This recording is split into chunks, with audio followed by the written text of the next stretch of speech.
trouver la vérité dans ce monde qui veut tout oublier. Le seul récit qu'il a annoncé depuis bien des années. Mais il est encore temps de croire que seule la Bible offre l'espoir. Levons-nous ensemble pour voir sa puissance. Il nous suffit seulement de croire que tout ce qu'elle dit est vrai pour que notre humanité soit sauvée.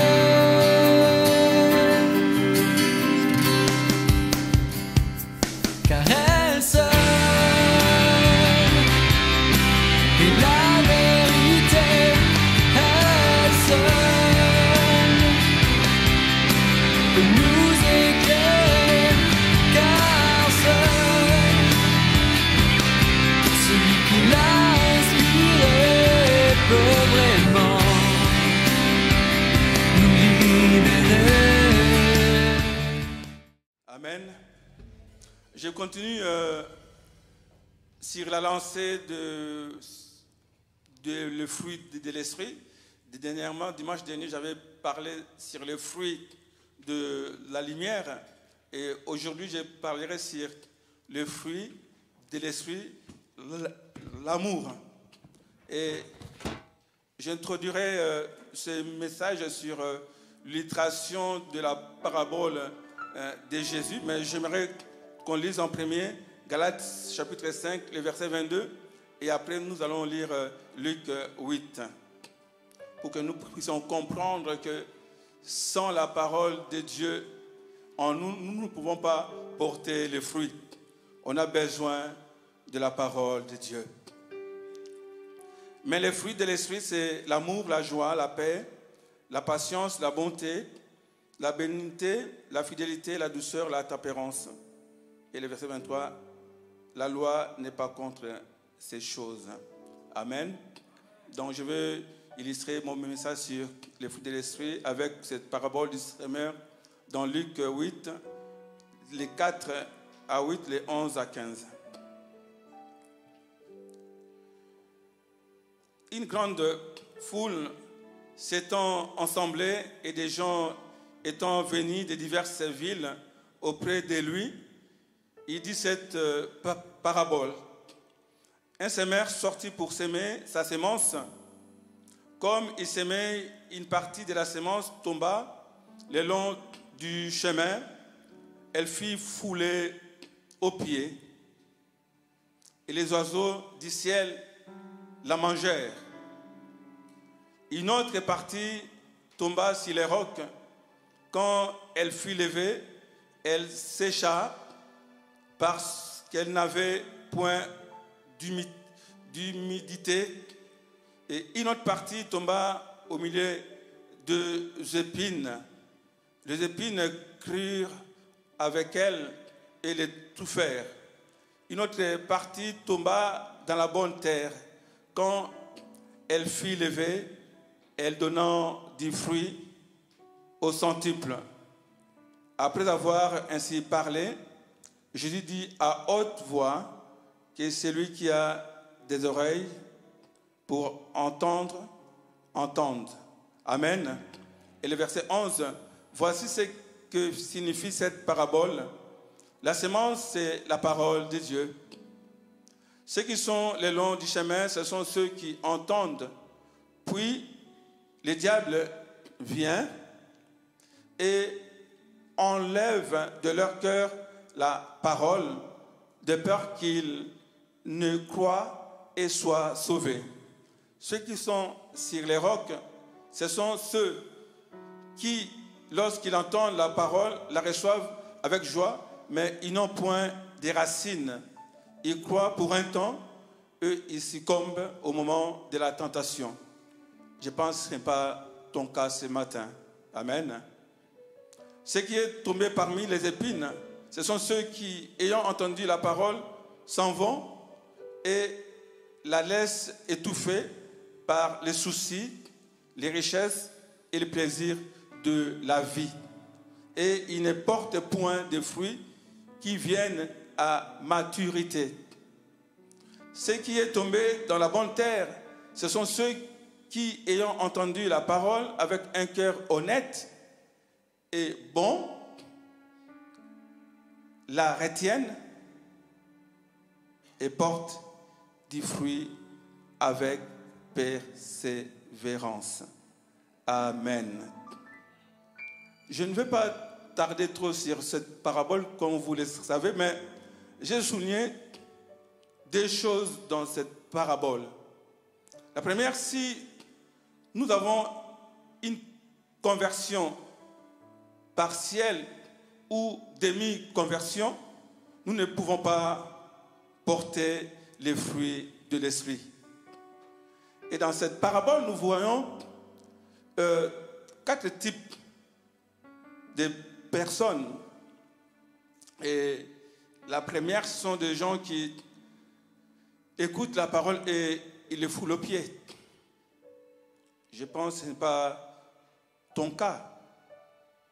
Donc, ils foulent la grâce de Dieu. Et le diable, il vient, il enlève de leur cœur parce qu'ils ne font pas cas à cela. Et les deuxièmes sont les personnes qui écoutent la parole de Dieu. Donc, cette sémence est étouffée parce qu'il n'y a vraiment pas de racines. Et ils n'ont pas vraiment foi en cette parole parce qu'ils croient pour un temps.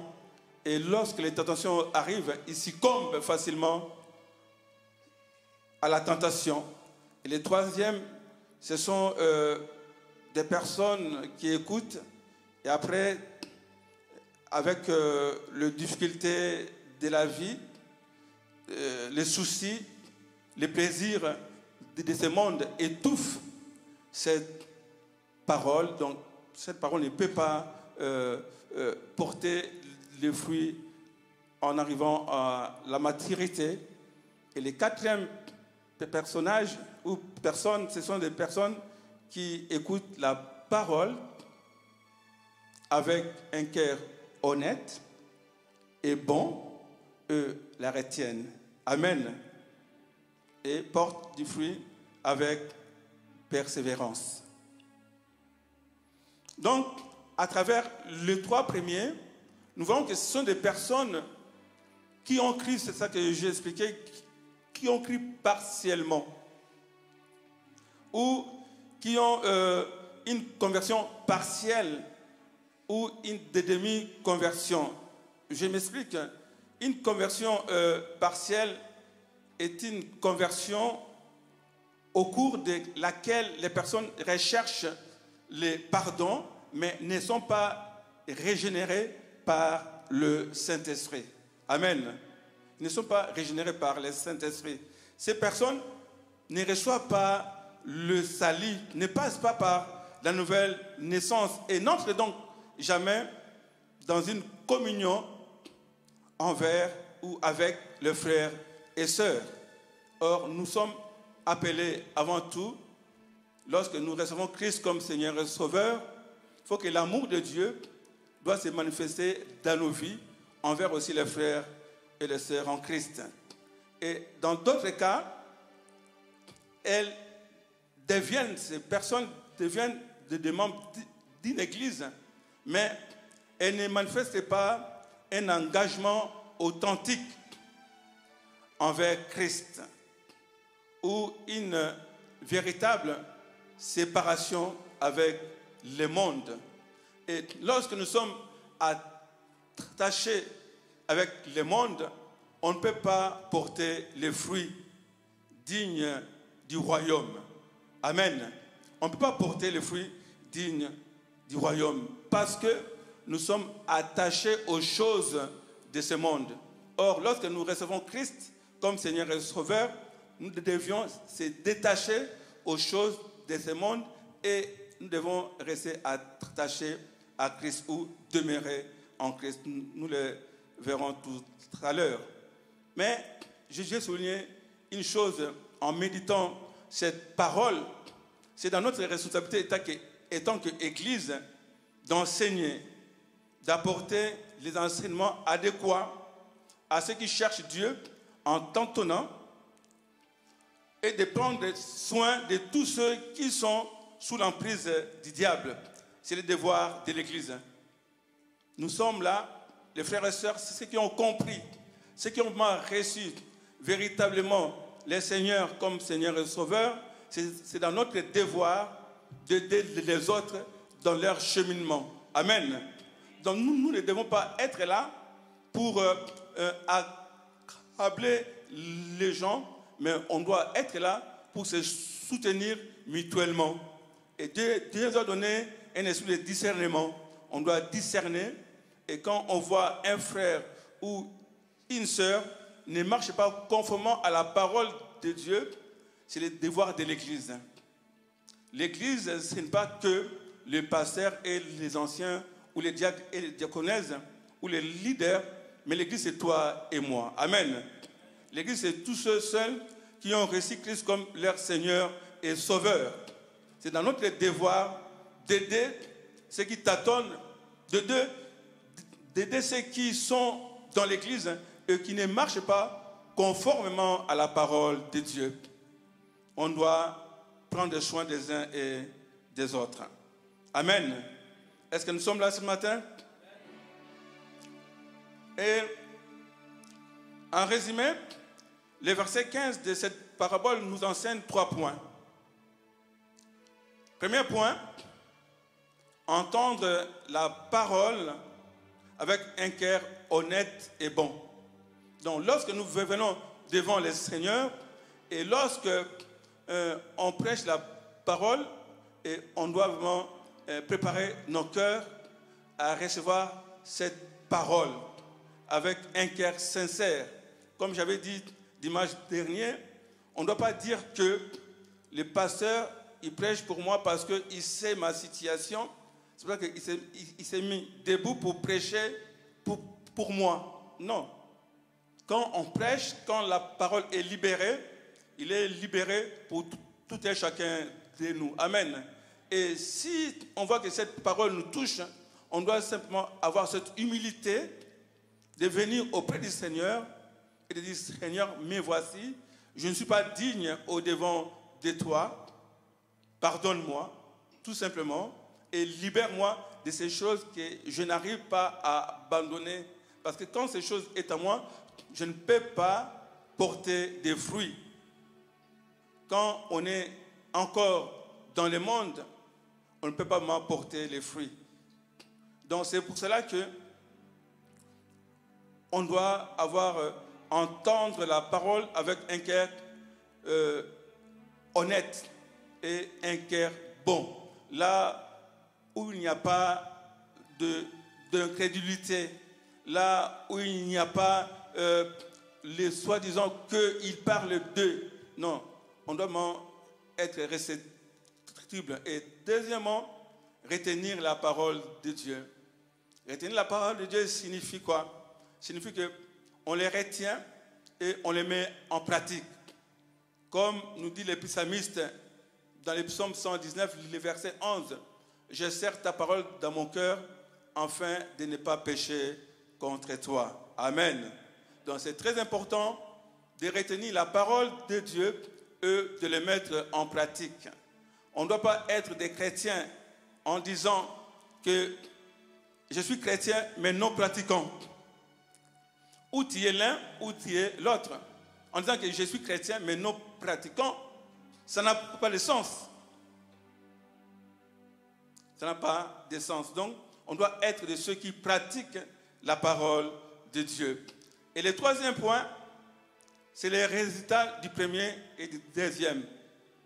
Quand on entend la parole de Dieu avec un cœur honnête et bon, quand on les retient et on les met en pratique dans notre vie de chaque jour, et c'est là que nous allons porter des fruits, et les fruits avec persévérance. Amen. avec persévérance, même si la tempête vient, les vents viennent, mais on va rester solide parce que nous sommes attachés en Jésus-Christ. Donc cela implique pour nous une nécessité, donc pour porter les fruits bien sûr, une nécessité de demeurer en Christ pour porter les fruits. Lisons ensemble Jean 15, le verset 4. Jean 15, le verset 4.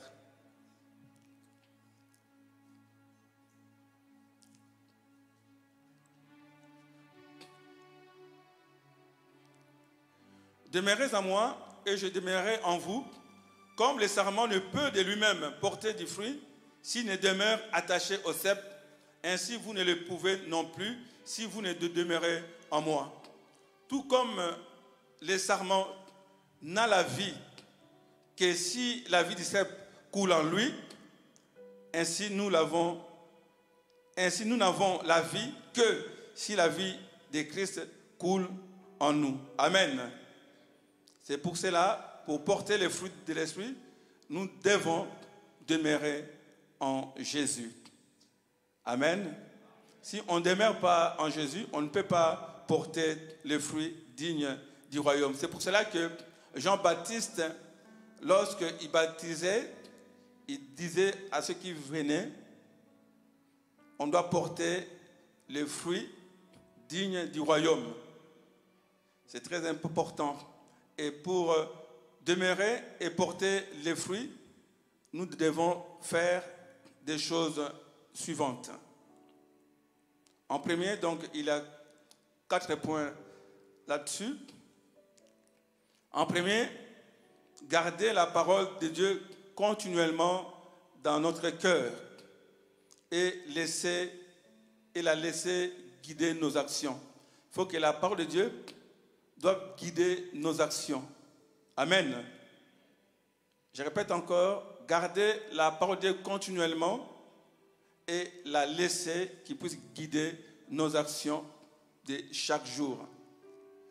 Deuxième point, on doit entretenir une communion constante et intime avec Christ afin de tirer de lui la force nécessaire.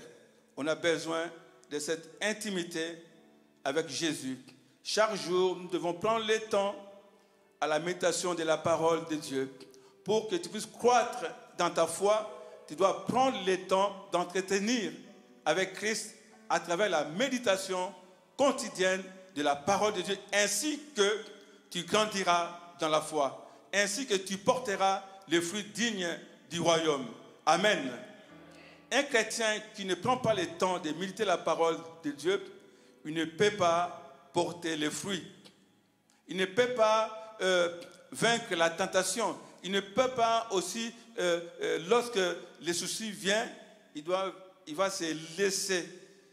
Mais lorsque on a vraiment la parole de Dieu ancrée en nous, le Saint-Esprit va nous éclairer, va nous rappeler et va nous fortifier à travers la parole que nous avions méditée. C'est pour ça que c'est très important d'avoir cette communion constante avec Jésus à travers sa parole, car lui-même dit dans sa parole que les paroles que je vous ai annoncées est vie et esprit. Amen. Et troisième point, obéir à ses commandements, demeurer dans son amour. Donc on doit obéir aux commandements de Dieu et on doit demeurer dans son amour. Et pas seulement demeurer dans son amour, mais on doit aussi s'aimer les uns et les autres. Amen. Celui qui n'aime pas son frère n'est pas un chrétien né de nouveau. Troisième, ça c'est le troisième point. Le quatrième point, on doit mener une vie pure à l'aide, bien sûr, de la parole de Dieu en résistant au péché et s'abandonnant à la direction du Saint-Esprit. Car la Bible déclare que tous ceux qui sont conduits par l'Esprit de Dieu sont appelés enfants de Dieu. Amen. Vraiment, on doit se laisser conduire chaque jour par l'Esprit de Dieu. Et dans cette relation d'intimité avec Christ et sous l'inspiration du Saint-Esprit, nous pouvons produire les fruits de l'Esprit. Car Jean 15, 8 nous dit, si vous portez beaucoup de fruits, c'est ainsi que mon Père sera glorifié. Voyez? Et que vous serez mes disciples. Dis à ton voisin ces versets, répète à ton voisin, prêche ton voisin, regarde ton voisin et prêche-le ces versets, que si vous portez beaucoup de fruits, c'est ainsi que mon Père sera glorifié et que tu seras les disciples de Christ. Amen. Et que tu seras les disciples de Christ. On peut encore les répéter, s'il vous plaît, à ton voisin, à ta voisine.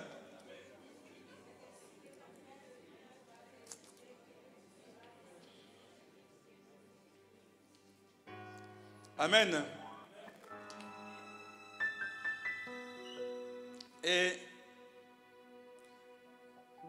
dans Galates 5, 22, ce que nous avons lu, et là maintenant, on va lire Galates 5, 22, mais pour gagner du temps, on lira seulement Romains 6, 22 et puis Ephésiens 5, 9. Parce que Galates 5, 22, on l'avait déjà lu. Et là, nous voyons que nous devons porter, en tant que disciples de Jésus-Christ, les fruits de l'Esprit. C'est indispensable de porter ces fruits de l'Esprit, étant disciples de Jésus. Parce qu'on doit nous reconnaître par notre fruit. Amen. Par les fruits que tu portes, en cela qu'on doit te reconnaître que tu es l'un des disciples de Jésus. Mais maintenant, étant franchi du péché et devenu esclave de Dieu, vous avez pour fruit la sainteté et pour la fin, la vie éternelle. Donc là, il nous parle des fruits de sainteté. Donc lorsque nous avons reçu Christ comme Seigneur et Sauveur, autrefois nous étions esclaves du péché, et lorsque Christ nous libère du péché, maintenant on devient esclave de Dieu, donc serviteur de Dieu. Et on doit maintenant porter les fruits de la sainteté. Amen. Donc on doit porter les fruits de la sainteté. Et pour fin, la vie éternelle. Et Ephésiens 5, 9 dit, car les fruits de la lumière consistent en toutes sortes de bonté, de justice et de vérité. Et là, nous voyons que les caractéristiques des fruits de la lumière, c'est toutes sortes de bonté, de justice et de vérité. Donc, on doit marcher dans la justice, dans la bonté et dans la vérité.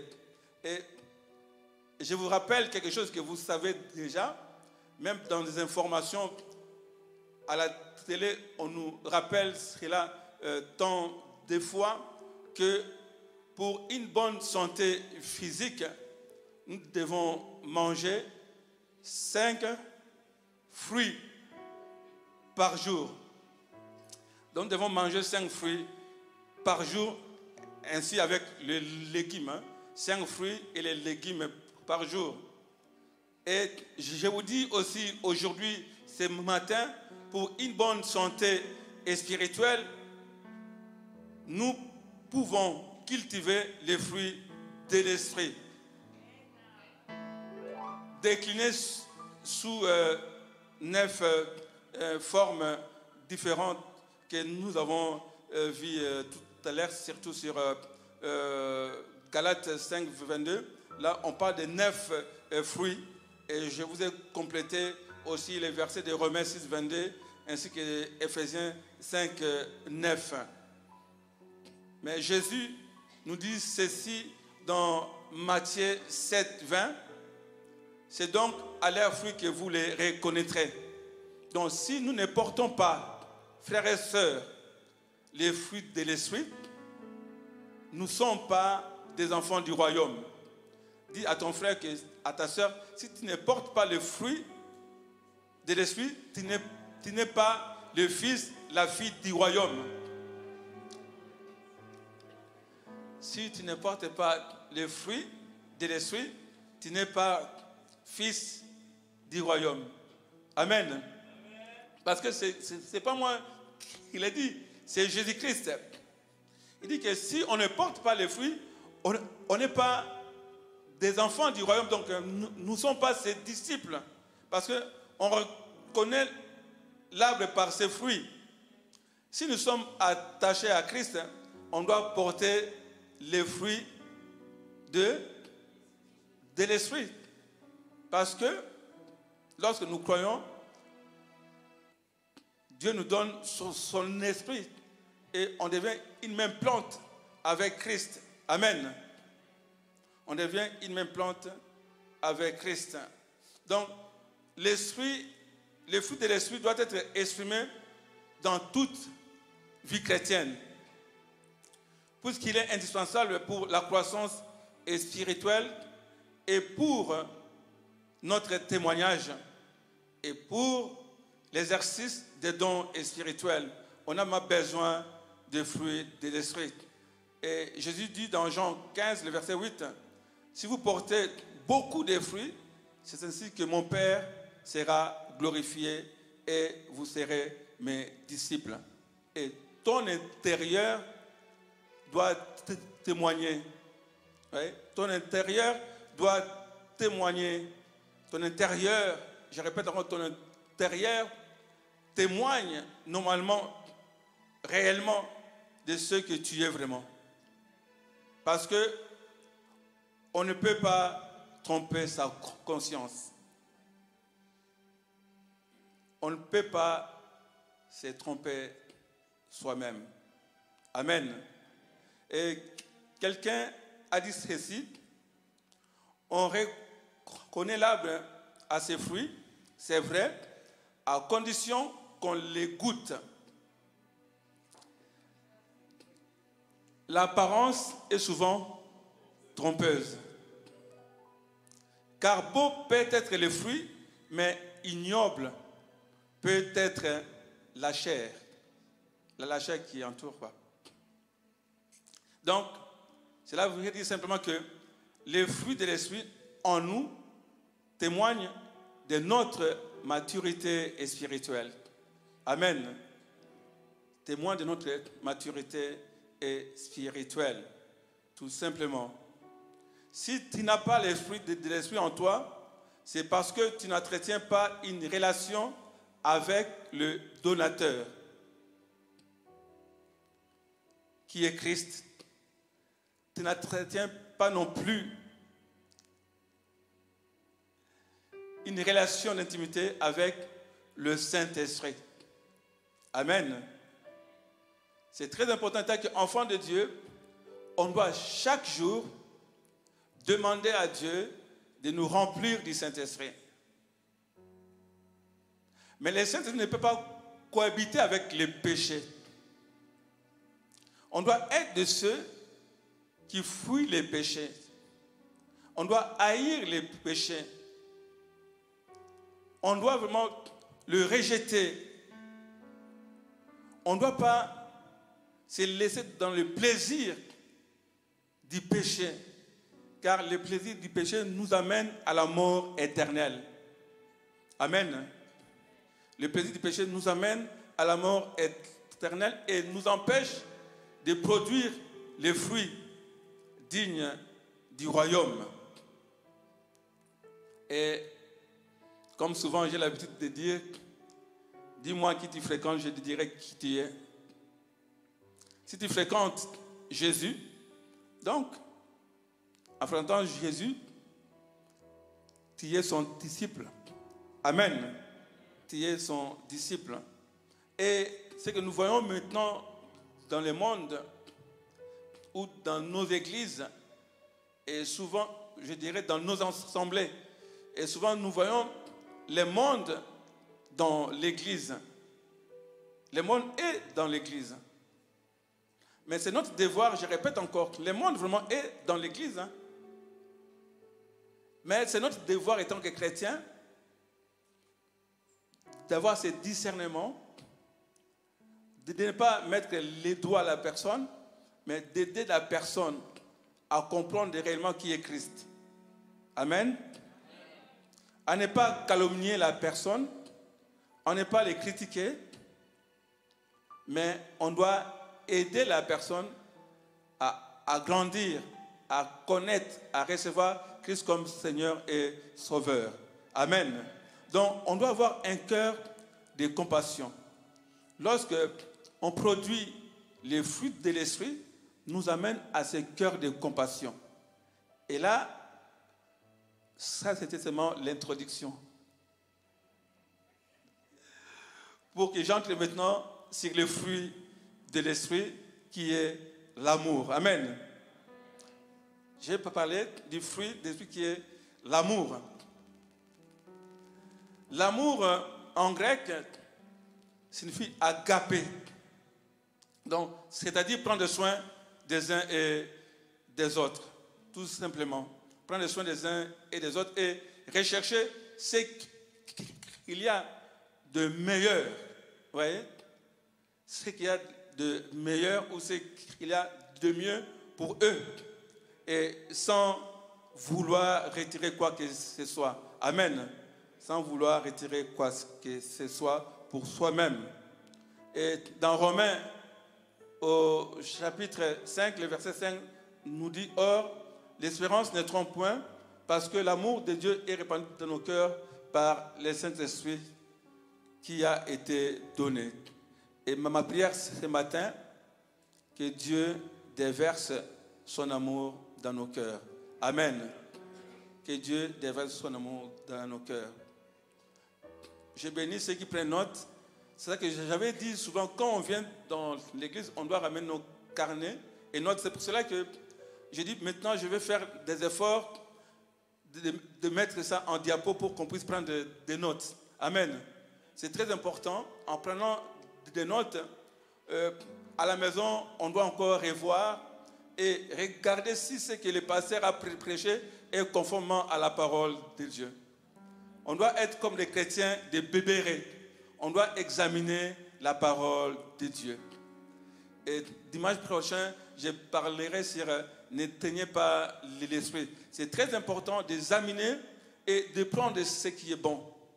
Et quand les pasteur, parce que la bouche peut tromper, je peux me tromper. Il faut prendre ce qui est bon, on les retient. Et ce qui n'est pas bon, on les rejette tout simplement. Amen. Parce qu'on est aussi des humains. Et ce fruit est très important dans la vie du chrétien, car c'est l'Esprit Saint qui inonde nos cœurs d'amour pour aimer comme Dieu aime. L'amour est le trait marquant du fruit de l'Esprit et donc une évidence de la nouvelle naissance dont nous avons la responsabilité de le développer. Amen. On doit développer vraiment ces fruits d'amour dans notre vie. Et dans la première épître de Jean, chapitre 4, le verset 7, première épître de Jean,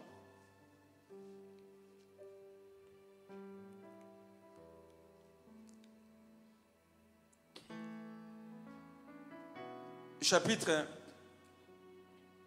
4, le verset 7 nous dit « Bien-aimés, aimons-nous les uns les autres, car l'amour est de Dieu, et quiconque aime est né de Dieu et connaît Dieu. » Quiconque aime est né de Dieu et connaît Dieu. Connaître. Connaître signifie que tu prends le temps d'être avec la personne. Tu prends le temps d'entretenir avec la personne. Tu prends le temps vraiment de partager, d'être en intimité avec la personne. Connaître Dieu, c'est vivre avec Dieu. Amen. Dans notre vie de chaque jour, on doit vivre avec Dieu. On doit avoir ce plaisir de parler avec Dieu, d'être en communion avec Dieu. Mais si tu dis que tu aimes Dieu, mais tu haïs ton frère, comment tu aimeras ce Dieu que tu ne vois pas, nous dit la parole de Dieu. Et l'apôtre Jean, nous exhorte à aimer les autres, à nous intéresser à eux et à chercher leur bien-être.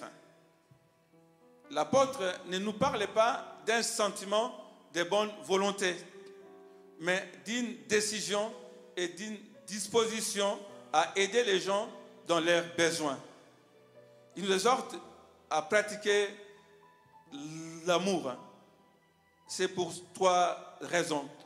En premier, l'amour est la nature même de Dieu. Il a prouvé en donnant son propre Fils pour nous. Et nous partageons cette nature parce que nous sommes nés de lui et on doit partager cette nature de Dieu. Amen. On doit aussi aimer nos frères et sœurs. On doit prier pour eux, mais on doit aussi souvenir aussi à leurs besoins pour ceux qui sont dans les difficultés. Amen. C'est comme Jésus a dit, parce que je dis souvent ceci. Tu pries pour les frères et sœurs qui sont dans les difficultés. Tu pries simplement, tu dis, Seigneur, bénis ma sœur, bénis mon frère qui est dans les difficultés. Entre-temps, il y a de quoi souvenir à ses besoins, mais tu dis simplement, Seigneur, que tu les bénis. Mais ta prière n'a pas de sens. Amen. Ta prière n'a pas de sens. Quand nous prions, il faut que nous mettions aussi notre prière en action. Je répète encore, quand nous prions, nous disons, Seigneur, je bénis mon frère qui est dans la difficulté, souviens-toi de lui, vraiment envoie un corbeau pour les nourrir, parce qu'il est dans les difficultés. Tu dois être ce corbeau pour nous nourrir, ce frère-là. Amen. Ou la famille qui est en difficulté. Notre amour doit être un amour en action, pas simplement en parole. Amen. Parce que nous sommes une famille. L'Église est une famille. On doit se soutenir non simplement par des paroles, mais on doit se soutenir dans l'action. Deuxième point, parce que Dieu nous a aimés, nous qui avons expérimenté son amour, son pardon et son secours, nous sommes dans l'obligation d'aider les autres, même si cela nous coûte. Et troisième, si nous aimons les uns les autres, Dieu continue à vivre en nous et son amour est parfait en nous. Amen. Son amour est parfait en nous. Et Ephésiens 4, 32 nous dit ceci.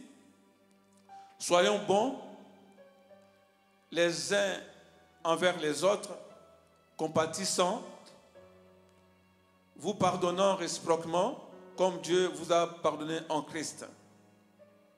Mais bien aimés en Christ Jésus, c'est très important de savoir se pardonner. Et souvent, c'est un point que beaucoup des enfants de Dieu n'arrivent pas à faire. Je répète encore, c'est un point très important que nous n'arrivions pas vraiment à mettre en pratique. Je donne l'exemple personnel. Et c'est que je vis dans ma vie de chaque jour. Si quelqu'un me fait du mal, je me mets à genoux, je dis, Seigneur, déverse ton amour dans mon cœur pour que je continue à l'aimer. Et je lui accorde mon pardon. Amen. Ce n'est pas toujours facile, mais on doit venir à la source. Dieu est amour. C'est dans cette source d'amour que nous devons aussi puiser notre force en se mettant à genoux et en implorant la grâce de Dieu. C'est comme ça qu'on peut accorder les pardons facilement. Je vais vous donner un témoignage. Il y avait quelqu'un qui me calomniait. J'ai su. Mais je ne suis pas allé vers la personne pour dire que qu'est-ce que toi tu as dû. Non. J'ai continué à prier pour la personne et je lui ai accordé mon pardon en disant qu'il ne sait pas ce qu'il dit et ce qu'il fait. J'ai prié jour après jour pour la personne et pour sa famille. Jusqu'à ce qu'un jour, son épouse m'appelle, dit « Pasteur, mon mari a besoin de te voir. » Je suis allé chez eux et en me recevant, il dit « Pasteur, je demande pardon.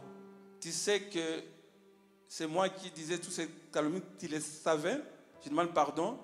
Pardonne-moi et dis à ton épouse aussi de me pardonner. » J'ai dit, je t'avais déjà pardonné depuis longtemps.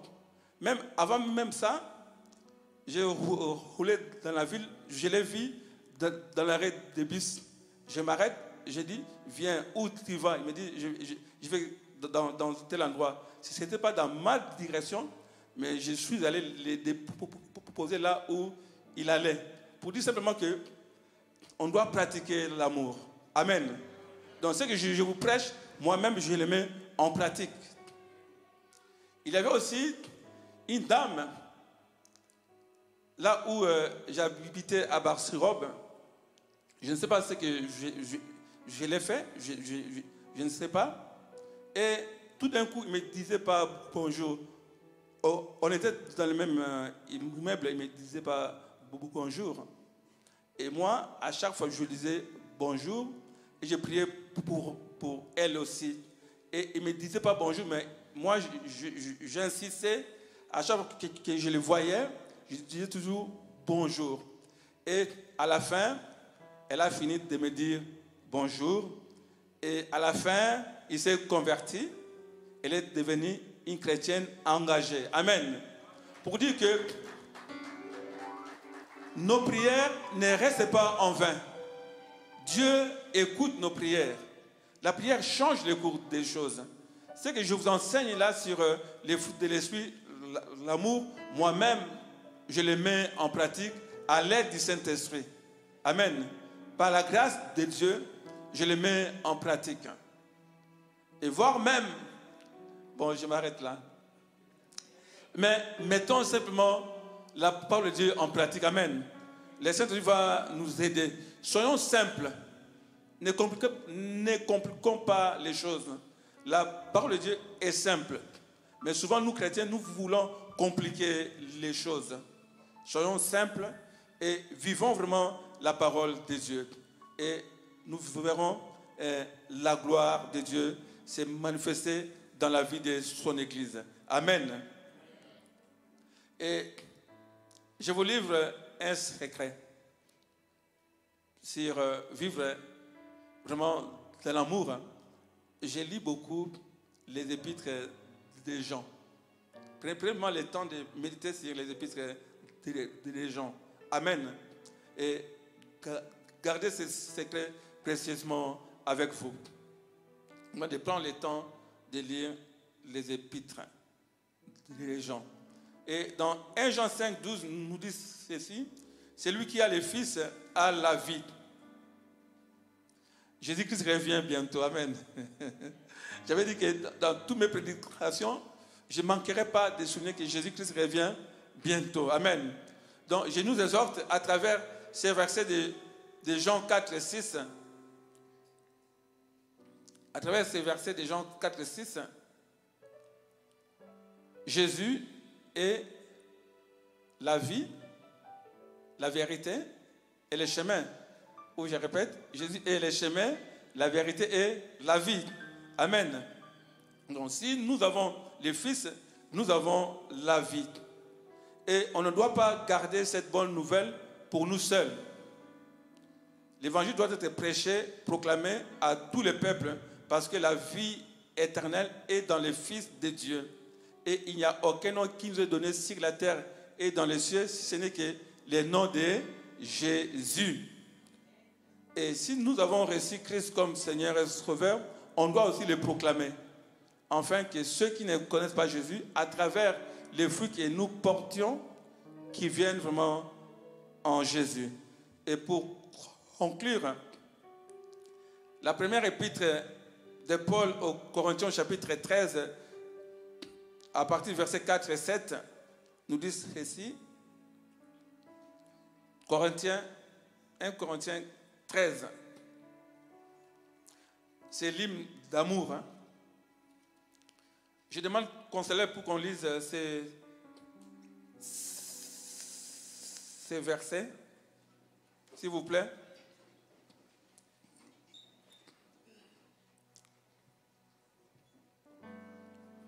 Qu'on les lise tous ensemble. Quand on les lit, tu regardes aussi à ton frère, à ta sœur. La charité est patiente. Elle est pleine de bonté. La charité n'est pas envieuse. La charité ne se vante point et ne s'enfle point d'orgueil. Elle ne fait rien de malhonnête. Elle ne cherche point son intérêt. Elle ne s'irrite point. Elle ne soupçonne point les mal. Elle ne se réjouit point de l'injustice, mais elle se réjouit de la vérité. Elle excuse tout, elle croit tout, elle espère tout, elle supporte tout. La charité ne périt jamais.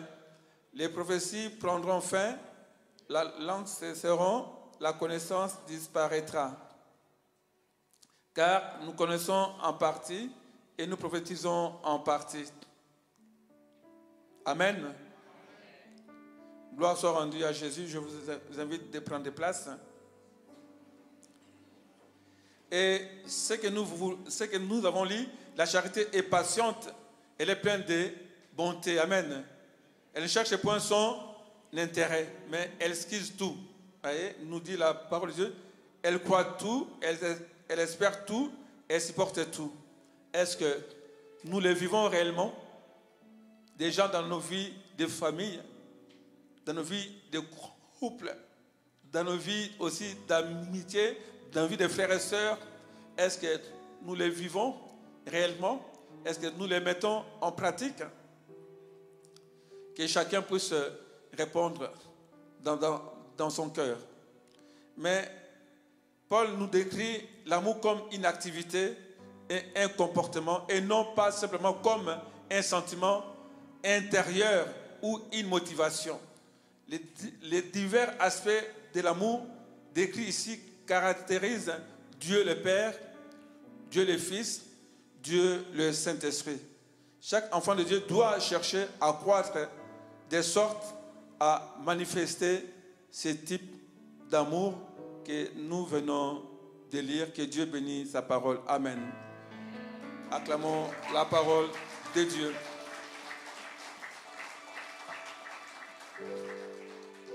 Prions pour cette parole, que chacun puisse prier dans son cœur, qui demande à Dieu, Seigneur, viens à mon secours, parce que je n'ai pas tous les fruits qu'on a cités dans Galates 22, je ne l'ai pas dans ma vie.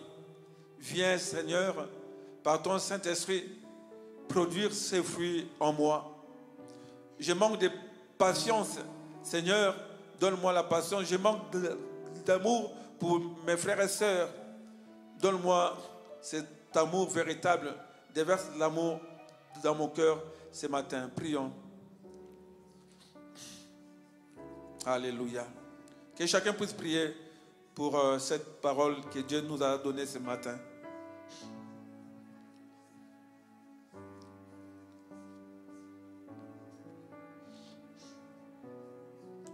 Alléluia. Gloire à ton nom, Jésus. Dieu Père, nous venons humblement au-devant de toi, Seigneur. Tu connais nos vies, Seigneur notre Dieu. Il n'y a rien qui est caché au-devant de toi, Seigneur. Nous nous humilions au-devant de toi, Seigneur mon Dieu, mon roi, car nous sommes ton peuple, Seigneur. Tu nous connais plus que nous-mêmes, Seigneur notre Dieu. Il n'y a rien qui est caché au-devant de ta face. Je ne peux même pas me cacher au-devant de toi. Tu me connais, Seigneur, plus que moi-même. Tu connais ce qui manque dans ma vie, Seigneur. Je viens humblement au-devant de toi, Seigneur, pour te demander de déverser encore ton amour dans mon cœur par le Saint-Esprit, pour que je demeure dans ces voies, Seigneur, que toi, tu m'as appelé, Seigneur. Sans toi, je ne peux pas porter les fruits. Ma prière est que je demeure, Seigneur, attaché au sceptre pour que je puisse produire, Seigneur, notre Dieu. Que l'Église, Seigneur, s'attache à toi, Seigneur, toi les sceptres, car nous sommes les sarments, Seigneur, notre Dieu. Sans toi, nous ne pouvons rien faire. Sans les saints, nous ne pouvons pas produire les fruits de l'Esprit. Père, déverse sur la vie de tes enfants ce matin le Saint-Esprit. Donne-nous le Saint-Esprit, Seigneur.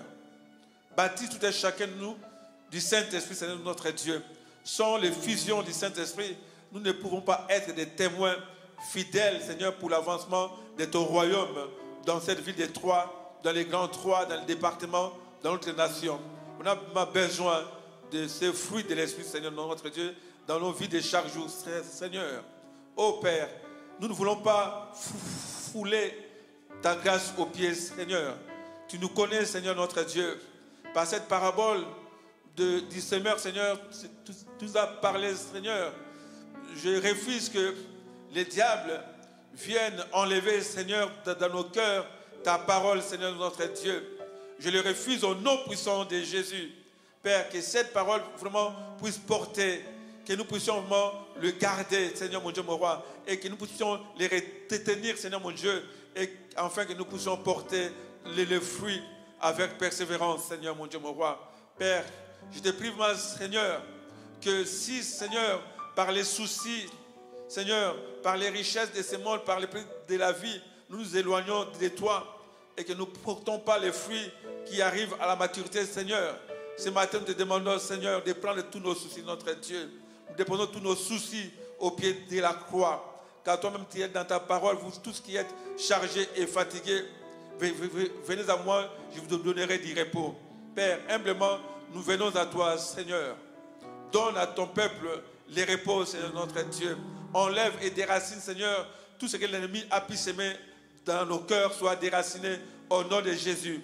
Que ta sémence de vie, Seigneur, puisse prendre place dans nos cœurs pour que nous puissions porter des fruits et les porter, Seigneur, beaucoup même de fruits, Seigneur, car tu es les donateurs.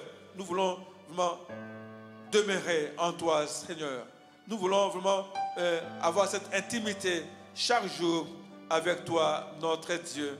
Père, donne-nous un cœur bon. Donne-nous un cœur honnête. Donne-nous, Seigneur, un cœur, Seigneur, qui ne juge pas les autres. Donne-nous un cœur de compassion pour que nous puissions aussi savoir, Seigneur, aider ceux qui t'attendent. Aider ceux qui ne te connaissent pas encore. Ils sont dans l'église. On doit les aider, Seigneur, dans notre Dieu. On ne doit pas être là pour les critiquer, Seigneur. Pardonne toutes les fois que nous critiquons les frères et sœurs. Pardonne toutes les fois que nous faisons fuir tes enfants au sein de l'assemblée. Pardonne-nous, notre Dieu. Beaucoup sont partis peut-être à cause de moi, peut-être à cause de ma sœur ici présente ou de mon frère ici présent. Nous te demandons ton pardon, notre Dieu. Et nous te recommandons tous ceux qui sont partis à cause de notre jugement, à cause, Seigneur, de nos regards, à cause de nos paroles blessantes. On demande pardon et nous te demandons par les Saint-Esprit d'aller vers eux ou elles, de les faire revenir dans ta maison afin qu'ils soient attachés à ta parole de vie, afin qu'ils puissent vraiment produire des fruits qui arrivent à la maturité. En ton nom, Jésus, nous avons ainsi prié. L'Église dit Amen. Amen. Soyez bénis au nom de Jésus.